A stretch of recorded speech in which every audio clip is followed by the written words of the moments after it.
Selamat datang di podcast Konde.co, podcast yang membahas berbagai topik yang relevan dengan kehidupan perempuan, kelompok marginal, dan melakukan interseksi.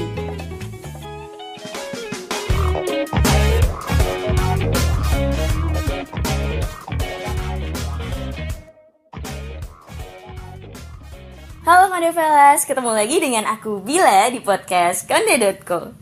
Nah, kali ini aku mau ajak kalian nih untuk merenung dengan satu pertanyaan. Apakah kamu sedang berada dalam sebuah toxic relationship? Terjebak dalam sebuah hubungan yang toxic memang bukan hal yang mudah. Tapi coba yuk untuk move on dari situasi tersebut.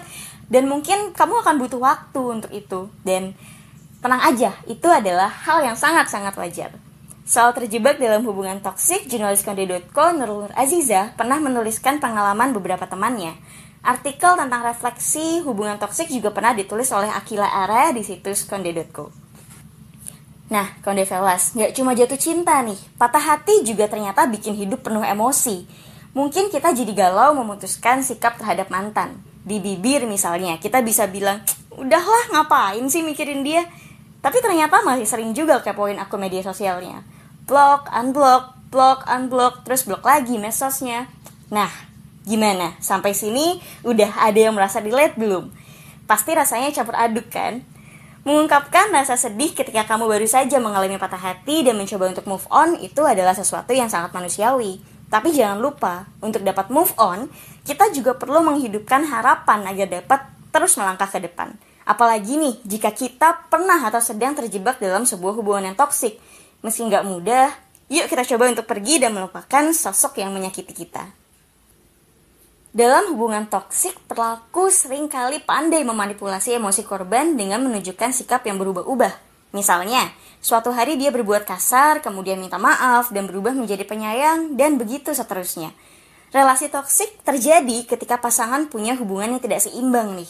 Bisa jadi yang satu ingin menguasai yang lain, atau membuat pasangannya merasa tidak nyaman.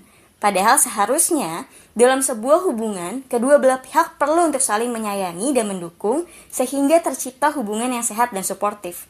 Namun, jika dalam sebuah hubungan terjadi banyak hal toksik termasuk kekerasan di dalamnya, maka hubungan tersebut menjadi sebuah hubungan yang tidak sehat. Kita juga mengenalnya dengan sebutan toxic relationship. Psikolog klinis dari Yayasan Pulih, Ayanea Marella mengatakan bahwa toxic relationship adalah keadaan yang sangat tidak menguntungkan bagi kedua belah pihak. Seharusnya, semua pihak dalam berpasangan bisa mencari dan mendapatkan manfaat dari hubungan yang mereka jalani. Misalnya, saling mengasihi, menyemangati, dan juga ada hubungan timbal balik. Namun pada toxic relationship yang terjadi justru sebaliknya. Mengutip perkataan dari Kak Ayanea, hubungan toksik biasanya ditandai dengan tidak adanya interaksi yang saling mendukung, menghargai, serta menghormati di dalamnya. Individu yang berada dalam hubungan toksik biasanya merasa lelah secara emosional karena energi mental mereka terkuras akibat banyaknya emosi dan pengalaman negatif tersebut. Menurutnya lagi nih, hubungan toksik terjadi karena faktor karakteristik atau ciri kepribadian individu di dalamnya. Bisa jadi, kedua belah pihak memiliki ciri kepribadian yang sulit, sehingga menimbulkan distress bagi keduanya maupun orang-orang di sekitar mereka.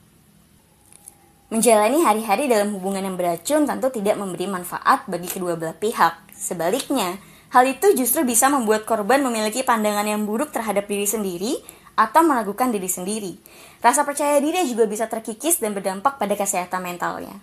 Makanya, penting banget untuk mengenali tanda-tanda hubungan yang tidak sehat sebagai langkah awal untuk melindungi diri. Ketika menyadari adanya tanda-tanda hubungan yang tidak sehat, kita bisa untuk mencoba segera mencari bantuan kepada orang-orang yang dapat dipercaya. Bila dibutuhkan, carilah juga bantuan profesional untuk mengelola dampak-dampak yang mungkin timbul. Kak Ainea juga menyarankan kita yang terjebak dalam toxic relationship untuk dapat membangun dan mempertahankan interaksi di lingkungan pertemanan atau komunitas yang sehat.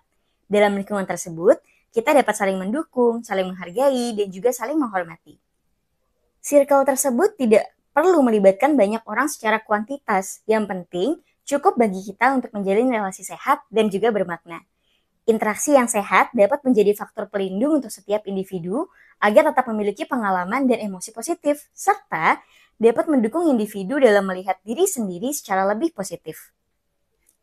Di sisi lain, hubungan toksik seringkali tidak disadari oleh mereka yang terlibat di dalamnya. Sehingga hubungan ini terus berlanjut meski tidak bermanfaat untuk keduanya. Mungkin kalau kita berada di posisi sebagai teman atau kerabat korban dari hubungan toksik, rasanya kita ingin menyadarkan korban bahwa hubungan itu merugikannya. Tapi jangan sampai terlalu mendesak atau memaksakan untuk sadar dan meninggalkan hubungan tersebut ya. Kita juga perlu memahami bahwa langkah tersebut mungkin tak mudah baginya.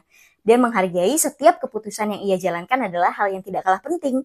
Yang bisa kita terus lakukan adalah mendukung dan meyakinkan korban bahwa ia layak mendapatkan perlakuan yang baik dalam sebuah hubungan. Hal itu akan bisa didapatkannya dalam sebuah hubungan yang sehat.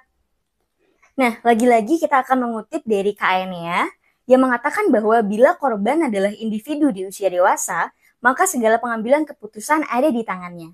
Teman atau pendamping membantu korban melalui kesediaan mendengarkan dan memberikan informasi yang sesuai. Bila memungkinkan, kita juga dapat berdiskusi bersama korban mengenai konsekuensi positif sampai negatif dari setiap opsi yang ada. Jadi, cobalah mulai mengambil langkah untuk move on dari hubungan toksik ya, Kondovelas. Dan jangan lupa, sebarkan podcast ini ke teman kamu sebagai bahan berdiskusi. Sampai jumpa di podcast Kondo.co berikutnya. Terima kasih sudah mendengarkan, dan mari bergabung dalam perjalanan kami untuk menyediakan platform bersuara bagi mereka. Konde.co adalah media yang memperjuangkan perempuan, kelompok marginal, dan intersection.